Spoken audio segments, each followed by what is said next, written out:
మొహం కడుక్కుని బొట్టు పెట్టుకుంటే చాలు బోల్డ్ అందంగా ఉండు. 100 పూతలు పూసినా బొట్టు ఒకటే పెట్టకపోతే బోసి మొహంలాగే ఉంటుంది. ఇక్కడ లేనివాళ్ళు లేదని ఏడుస్తుంటే ఉన్నవాళ్ళు పెట్టుకోవడం మానేశారు.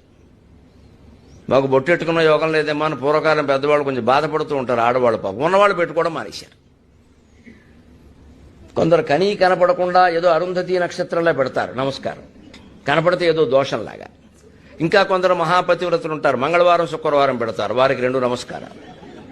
మంగళవారం కదా బొట్టెట్టుకోకపోతే బాగుంటే మిగిలినప్పుడు మొగుడు లేడా?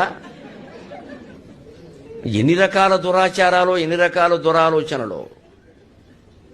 బొట్టెట్టుకోవడానికి ఇంత ఆలోచన కావాలా? నాకు ఆశ్చర్యం అండి. ఇతర మతాల వాళ్ళందరూ పబ్లిక్గా పాఠశాలల్లో కళాశాలల్లో నడి రోడ్డు మీద వాళ్ళ ఆచారాలు పాటిస్తుంటే హిందువులకేం జబ్బు అండి? నాకు అర్థం కావట్లా. బహిరంగంగా పాటించాలి, బహిరంగంగా పాటించాలమ్మా. ఏం మొహమాట పడద్దు. మగ ఆడ తేడా లేకుండా బొట్టెట్టుకోవలసిందే. మగ ఆడ అందరు మీరు కుంకుమ బొట్టు పెట్టారా, విభూతి పెట్టి పెట్టారా, నిలువు బొట్ట అడ్డబొట్ట మీ ఇష్టం. ఎవరికి పంగనామాలు పెట్టకుండా ఉంటే ఏ బొట్టైనా ఒకటే.